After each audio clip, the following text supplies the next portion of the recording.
Assalamualaikum warahmatullahi wabarakatuh. Kami dari kelompok 11 yang beranggotakan 1. Dia Ayu Pratiwi, 2. Eriko Dismawan, 3. Samsul Ma'arif akan memaparkan materi dakwah Rasulullah SAW periode Mekah, mata pelajaran sejarah kebudayaan Islam kelas 10 semester 1. Kompetensi inti: memahami, menerapkan, menganalisis pengetahuan faktual, konseptual, prosedural berdasarkan rasa ingin tahunya tentang ilmu pengetahuan, teknologi, seni, budaya, dan humaniora dengan wawasan kemanusiaan, kebangsaan, kenegaraan, dan peradaban terkait penyebab fenomena dan kejadian, serta menerapkan pengetahuan prosedural pada bidang kajian yang spesifik sesuai dengan bakat dan minatnya untuk memecahkan masalah. Kompetensi dasar 3.3 Memahami substansi dan strategi dakwah Rasulullah SAW pada periode Mekah. Indikator 1. Memahami substansi dan strategi dakwah Rasulullah SAW ketika berdakwah di Mekah. 2. Mendeskripsikan kesulitan-kesulitan yang dihadapi Rasulullah SAW ketika berdakwah di Mekah. 3. Menganalisis sejarah dakwah Rasulullah SAW pada periode Islam di Mekah. 4. Menyimpulkan dakwah Rasulullah SAW periode Mekah. Sejarah dakwah Rasulullah SAW periode Mekah. Memasuki 14 tahun usia pernikahan Nabi Muhammad SAW dengan Siti Khadijah, Nabi Muhammad sering melakukan ibadah diiringi dengan memohon petunjuk kepada Allah Subhanahu wa Ta'ala. Berkholwat di Gua Hira, yaitu gua yang berada di Bukit Nur atau Jabal Nur yang terletak di dekat Mekah. Berkholwat ini dilakukan Nabi Muhammad SAW dengan khusyuk. Kadang sampai beberapa hari beliau baru pulang jika bekal sudah habis. Di sanalah beliau menghabiskan waktu selama berhari-hari dan bermalam-malam. Pada malam bertepatan dengan malam Jumat tanggal 17 Ramadan, yaitu ketika beliau sedang bertafakur di dalam Gua Hira dan telah berusia 40 tahun. Beliau didatangi malaikat Jibril yang seraya berkata kepadanya, "Bacalah, ya Muhammad." Beliau menjawab, "Saya tidak bisa membaca." Malaikat Jibril memeluk Nabi Muhammad mengulangi perintah ini untuk kedua kalinya. Dan pada yang ketiga kalinya, Nabi Muhammad berkata, "Apa yang harus saya baca?" Lalu Jibril berkata kepadanya dengan membawa wahyu pertama dari Allah Subhanahu wa Ta'ala, yaitu surat Al-Alaq ayat 1-5. Artinya, bacalah dengan menyebut nama Tuhanmu yang menciptakan. Dia telah menciptakan manusia dari segumpal darah. Bacalah, dan Tuhanmu lah yang maha pemurah, yang mengajar manusia dengan perantara kalam. Dia mengajar kepada manusia apa yang telah diketahuinya. Al-Alaq ayat 1-5. Nabi Muhammad SAW mengikuti apa yang diucapkan malaikat Jibril dengan baik sampai hafal. Setelah itu, Jibril pun meninggalkannya, dan Rasulullah sudah tidak kuat lagi berada di Gua Hira. Akhirnya beliau pulang ke rumahnya dengan raut muka yang pucat dan menghampiri istrinya, Siti Khadijah. Siti Khadijah merasa heran dan bertanya, "Apa yang sedang terjadi?" Dengan gemetar sambil berkata, "Selimuti saya, selimuti saya." Maka Siti Khadijah pun menyelimutinya, sehingga rasa takutnya sirna. Lalu memberitahu Siti Khadijah tentang apa yang telah diperolehnya di Gua Hira dan berkata, "Sungguh saya khawatir terhadap diriku." Khadijah menanggapinya dan menenangkan serta meyakinkan Nabi Muhammad SAW. Sekali-kali tidak, demi Allah, dia tidak akan merendahkan dirimu untuk selamanya. Karena sesungguhnya engkau adalah orang yang menyambung tali persaudaraan, menanggung beban kesusahan orang lain, memberi orang yang tak punya, menjamu tamu, dan menolong orang yang menegakkan kebenaran. Setelah tenang, Siti Khadijah mengajak Nabi Muhammad SAW untuk menemui saudaranya yang seorang ahli kitab, Waraqah bin Naufal. Di depan Waraqah, Nabi Muhammad SAW menceritakan semua yang terjadi. Waraqah pun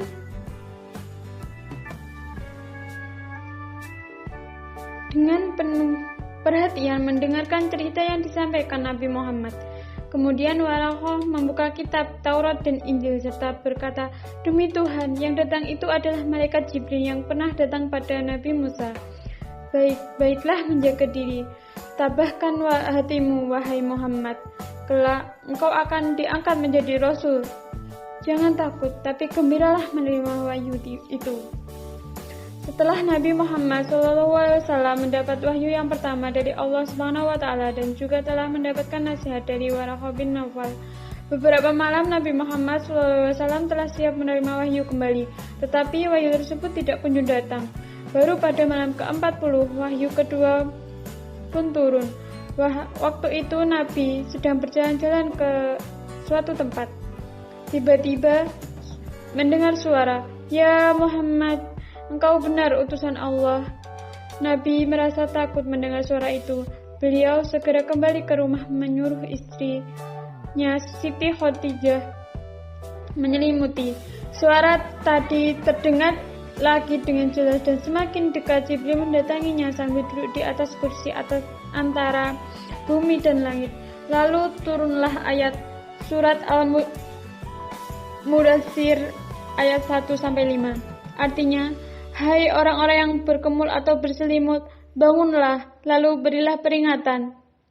Dan Tuhanmu akukanlah, dan pakaianmu bersihkanlah, dan perbuatan dosa tinggalkanlah." Quran Surat Al-Mudaththir ayat 1-5. Setelah menerima dan menghafal wahyu itu, Nabi Muhammad SAW meninggalkan selimutnya. Rasa takut dan gemetarannya pun hilang. Mulai saat itulah Muhammad telah diangkat oleh Allah SWT menjadi Nabi dan Rasul.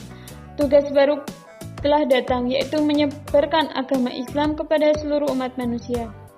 Setelah itu, wahyu pun terus-menerus dan berkelanjutan.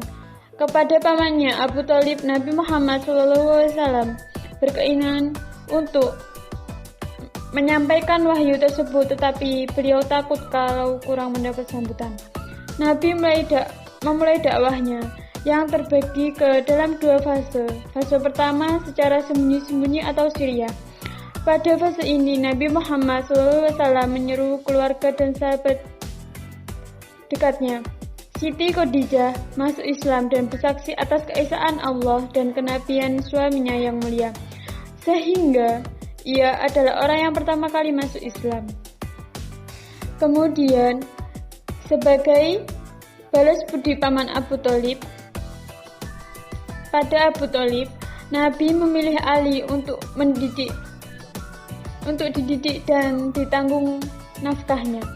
Dalam kondisi seperti ini, hati Ali pun terbuka dan akhirnya masuk Islam.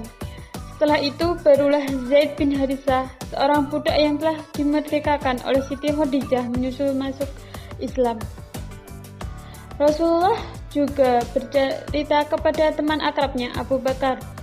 Maka ia pun beriman dan membenarkannya tanpa ada keraguan. Kemudian Abu Bakar mengajak teman seperdagangannya dan mereka menyambut dengan baik.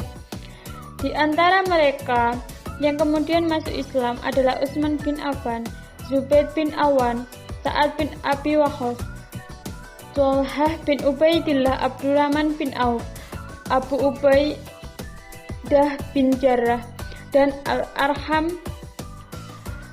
bin Abil Arham. Fase kedua secara terang-terangan atau jahriyah. Setelah Allah Subhanahu wa taala menurunkan firman-Nya yang artinya, dan berilah peringatan kepada kerabat-kerabatmu Muhammad yang terdekat. Quran Surat Asy-Syu'ara ayat 214. Nabi menyeru Bani Abdul Muthalib sesudah mereka berkumpul. Berkatalah Nabi, menurut yang saya ketahui, belum pernah seorang pemuda membawa sesuatu untuk kaumnya yang lebih utama dari apa yang saya bawa untuk kamu. Saya bawa untuk kamu segala kebaikan dunia dan akhirat. Perkataan Nabi Muhammad SAW ini disambut dan dibenarkan oleh sebagian dari mereka yang hadir. Tetapi ada juga sebagian yang mendustakannya. Abu Lahab pamannya sangat mendustakan, demikian juga istrinya. Abu Lahab berkata, celakalah engkau, untuk inikah kami engkau panggil? Sehubungan dengan tindakan Abu Lahab ini, Allah Subhanahu wa taala menurunkan firman-Nya yang berartinya, binasalah kedua tangan Abu Lahab dan benar-benar binasa dia. Tidaklah berguna baginya hartanya dan apa yang dia usahakan. Kelak dia akan masuk ke dalam api yang bergejolak atau neraka. Dan begitu pula istrinya, pembawa kayu bakar atau penyebar fitnah. Di lehernya ada tali dari sabut yang dipintal. Quran Surat Al-Lahab ayat 1-5. Kedua fase tersebut dikenal dengan berdakwah secara sembunyi-sembunyi Syriah yang beliau lakukan selama 3 tahun.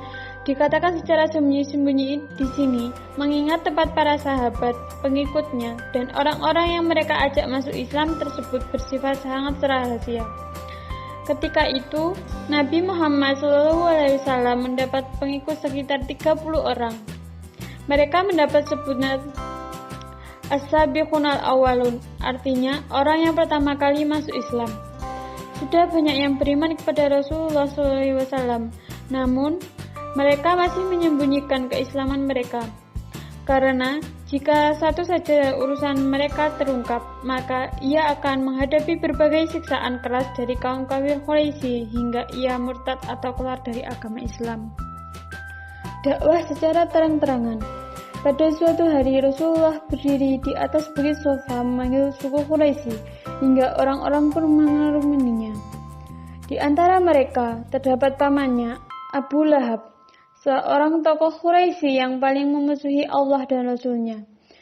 Nabi Muhammad SAW tetap melanjutkan dakwah dan mulai secara terang-terangan di tempat-tempat mereka berkumpul, mengajak mereka masuk agama Islam.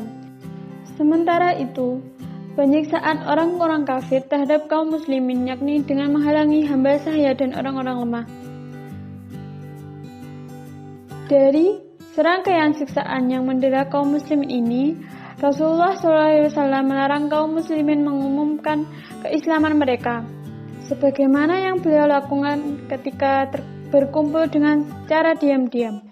Karena seandainya beliau berkumpul secara terang-terangan, maka kaum musyrikin pasti menghalangi beliau dalam menyampaikan pengajaran dan petunjuk pada kaum muslimin. Bahkan hal itu bisa jadi akan mendatangkan bentrokan di antara dua kelompok. Beberapa faktor yang mendorong kaum Quraisy menentang seruan Islam, yaitu persaingan berebut kekuasaan, penyamaan hak antara kaum bangsawan dengan rakyat biasa atau hamba sahaya, takut akan hari pembangkitan, taklid kepada ajaran nenek moyang, dan faktor ekonomi. Hijrah ke Habsyi dilakukan kaum muslimin dalam 2 gelombang. Rombongan pertama kaum muslimin yang berjumlah lebih kurang 10 orang laki-laki dan 4 orang perempuan pada tahun ke-5 bulan 7 kenabian. Dilanjutkan dengan rombongan hijrah kedua hingga keseluruhannya berjumlah 83 orang laki-laki dan 18 orang perempuan. Rombongan ini mendapat sambutan yang baik dan penghormatan dari Raja Najasyi. Namun, kaum Quraisy berusaha merusak kedudukan mereka di Habsyi. Mereka mengatakan kepada raja bahwa kaum muslimin menjelek-jelekkan Isa dan ibundanya. Tatkala Raja Najasyi menanyakan hal tersebut kepada kaum muslimin, dan mereka pun menjelaskan pandangan Islam tentang Isa dengan benar-benarnya, maka Raja mengamankan mereka dalam menolak untuk menyerahkan mereka kepada kaum Quraisy. Ketika itu, mereka mendustakan atas apa yang telah dilakukan oleh Rasulullah dan berkata bahwa Rasulullah telah memuji berhala-berhala mereka. Mereka juga berkata bahwa syafaat berhala-berhala tersebut sangat diharapkan. Mereka melakukan kebohongan besar ini sebagai alasan dari tindakan atas bersujud sebagian dari mereka. Sekian pemaparan materi dakwah Rasulullah SAW periode Mekah. Saya selaku perwakilan dari kelompok 11 mohon maaf jika ada kesalahan dan kekurangan dalam penyampaian materi atau penyajian materi. Wassalamualaikum warahmatullahi wabarakatuh.